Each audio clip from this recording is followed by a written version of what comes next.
Você não vai acreditar no que acabei de descobrir. O segredo do método Melo está bem aqui, confira. Travou. É isso. Essa palavra resume o sentimento perfeitamente.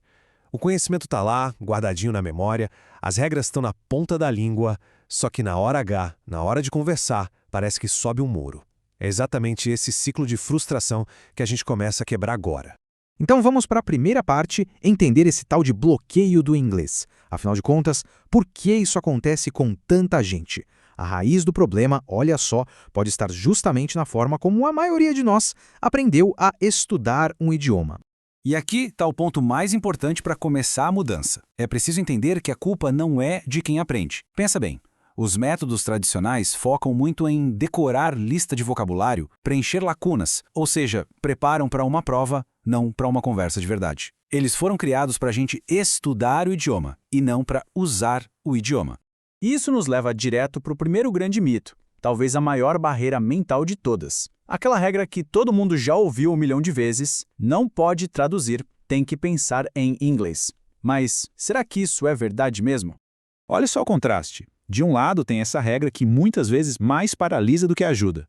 Do outro, uma perspectiva totalmente nova. E se a tradução não for um vício, mas sim uma ferramenta? Uma espécie de ponte segura que a gente pode usar para ganhar confiança.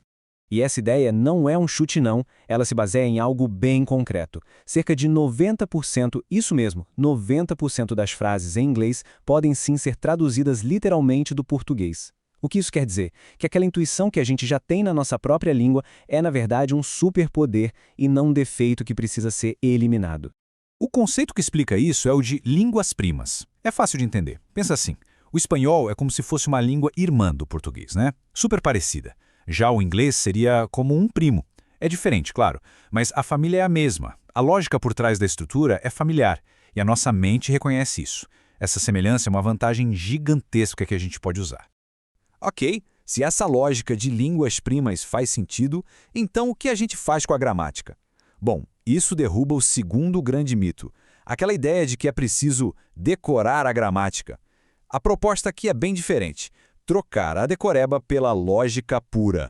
E essa imagem mostra perfeitamente como funciona essa lógica pura na prática. Em vez de decorar uma regra gramatical sobre quando usar o it is, a frase é montada como se fosse um Lego, em bloquinhos lógicos. Começa com uma palavra, depois outra, e cada passo faz todo o sentido. Quando a gente vê, uma frase complexa surgiu de forma supernatural. A sacada é essa, então. A gramática deixa de ser aquele bicho de 7 cabeças cheio de regras soltas e se torna algo que a gente constrói, que a gente monta. É como um quebra-cabeça. E entender a estrutura é muito mais poderoso do que simplesmente memorizar. Beleza, a lógica é boa. Mas e na hora de praticar?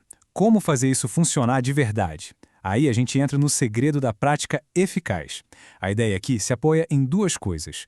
Um pilar da ciência da linguagem e digamos, um atalho para o nosso cérebro.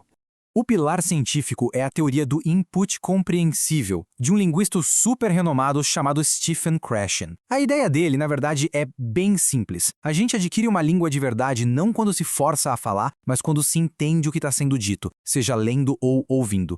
E essa frase do Krashen resume tudo. A fala é um resultado da aquisição, não a sua causa. Traduzindo, primeiro, o cérebro precisa de muito input, muita coisa para ouvir e ler e entender. A fala fluente natural vem depois, como uma consequência, e não como ponto de partida. Forçar a fala antes da hora é o que gera o bloqueio. E agora, o tal do atalho. Sabe aquela música que gruda na cabeça e não sai mais de jeito nenhum? O nome científico para isso é earworm, ou, como a gente chama, música chiclete. Esse método usa exatamente esse fenômeno para fazer o inglês grudar na mente. Funciona assim. Os áudios musicados transformam as frases e o vocabulário em pequenas melodias. Isso cria caminhos mais rápidos no cérebro, os tais atalhos neurais. O resultado é que a pronúncia, o ritmo das frases e até as estruturas gramaticais ficam na memória de um jeito quase automático. É um aprendizado que acontece quase sem esforço. Com isso, a gente chega na parte final, o sistema Fale Pensando. É aqui que todas essas peças se encaixam. Não se trata de dicas soltas, mas sim de um sistema completo, um ecossistema pensado para levar qualquer pessoa do bloqueio total até o ponto de conseguir, finalmente, pensar e falar inglês.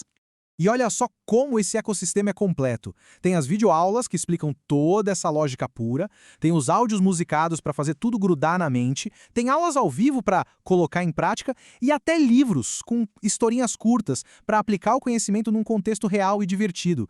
É a união da teoria, da prática e da imersão. No fim das contas, o caminho para destravar a fala não parece ser sobre se esforçar mais, e sim sobre usar um método mais inteligente. Uma abordagem que usa a nossa própria lógica, a ciência e até o poder da música a nosso favor. A fluência definitiva pode estar mais perto do que se imagina. Para conhecer mais, o caminho é jimmymelo.com.